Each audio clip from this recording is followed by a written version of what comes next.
Good morning. This is another veterinary news video. If you're a regular viewer or listener to my podcast on Spotify, A Pet's Life, you may have also seen on mainstream media some coverage of animal medicine regulations that have been passed recently, and as a pet owner you may have wondered what all the fuss is about. Well, Agriland, which is a very good agricultural website, agriland.ie, covered the story in full, and I'm going to discuss it this morning with you and just read a little bit out about it and have a brief discussion, a brief commentary on what I think the implications of it are going to be for farmers, vets, and even animal owners in general. So what's happened is the Minister for Agriculture, that's Charlie McConalogue, he has signed the Veterinary Medicinal Products Regulations 2024 into law through an amendment on an existing bill called a statutory instrument, whereby he was able to package a few additional features onto an existing bill before the Dáil, while the Dáil was still in recess, before the Dáil returned. In other words, it wasn't voted on in the Dáil, it just had to be passed or agreed by his cabinet colleagues. So the regulations provide for tighter controls around the prudent use of antiparasitic medications, that's dewormers to you and I. This includes the upregulation of all parasiticides, which as I say are dewormers, to prescription only, POM status. POM status is the same status as the antibiotics that your doctor or your vet indeed might prescribe within a clinical situation. So dewormers now being upgraded to the level of a full medicine. With antiparasitics now available only on foot of a veterinary prescription issued by a veterinary practitioner, the central role of professional veterinary advice in determining the necessity and suitability of antiparasitics will be reinforced. Now that's because there has been a lot of resistance in recent years across every species, resistance to the deworming products that we have. So one way to control the resistance is to control the use of the product and to regulate prudent use of these products as the regulations state. So the Veterinary Medicinal Products Medicated Feeds and Fertiliser Regulation Act provides the Minister with powers to make regulations on areas of EU regulations, which is where these come from first. These rules, let's face it, they've been handed down to us from the EU first. The veterinary regulations aim to address antimicrobial and antiparasitic resistance by ensuring prudent use of veterinary medicine products and provide for the regulation of retail and internet sales of veterinary products, possession and storage of veterinary products, licensing of certain veterinary products, rules pertaining to prescribing POMs, that's all the medicines, antibiotics, anti-inflammatories, now dewormers, vaccines or POMs incidentally as well. Introduction of a mandatory electronic NVPS, that's the National Veterinary Prescription System.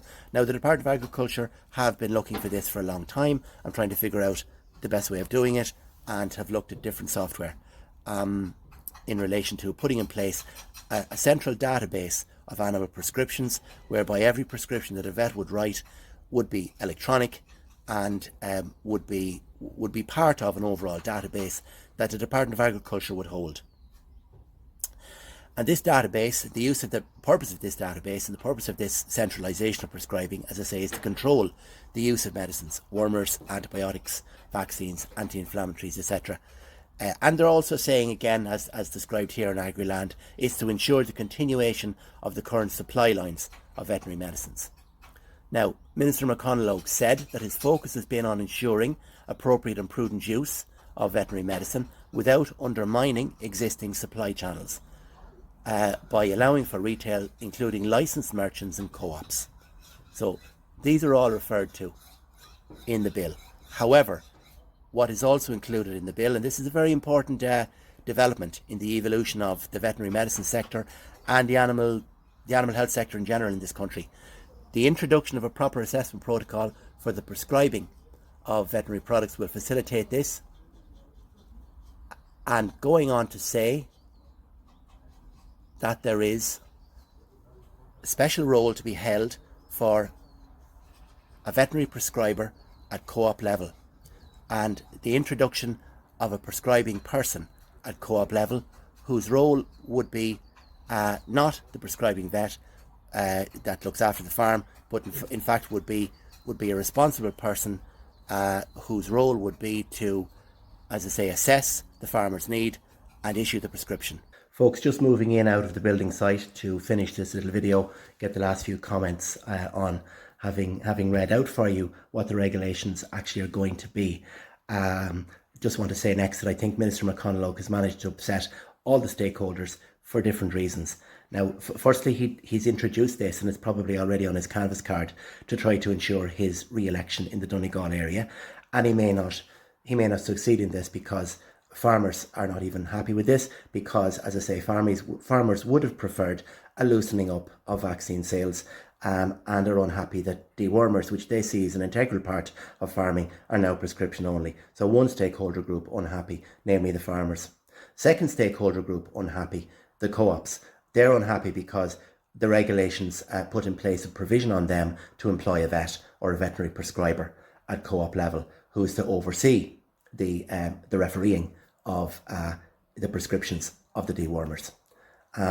Third stakeholder group unhappy, veterinary practitioners. And the reason why vets are unhappy is because large animal practice has typically relied on the retail element of practice, and large animal practices in some rural areas don't charge enough for their services. And as I say, rely on the retail element, the sale of vaccines and the sale of dewormers to support their practices. So vets are going to have to now look at their business models.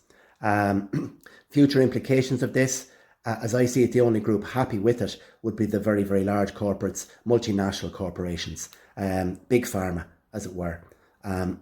So to me, this is the first step in the Americanization of the Irish animal health sector. Veterinary practices, even small animal practices like mine, will have to reevaluate our business models. Large animal practices have to find a way to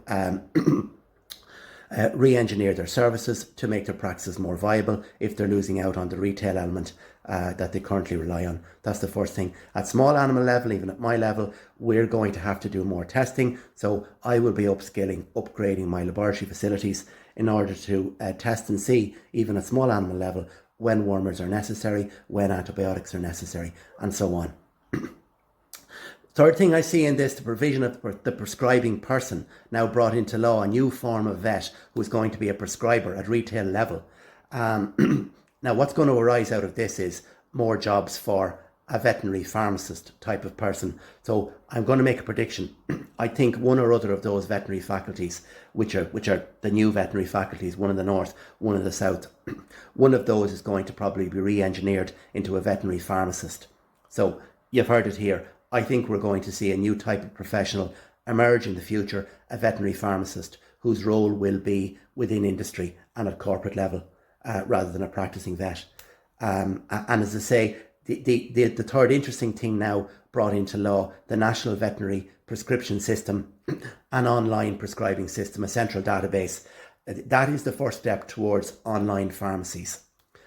So you're going to see the Americanization of the Irish animal health sector, folks, in the future, and the business model of veterinary practices will evolve. Smaller co-ops, unfortunately, may be squeezed out. Smaller practices may have to continue to merge and get bigger. So folks, that's my video this morning about the new animal health regulations. Maybe of interest to fellow vets, maybe of interest to pet owners. See if some of my ideas, some of my predictions come to pass in the future. Some of you will say hopefully not. If you like this, please follow on Spotify and like and share.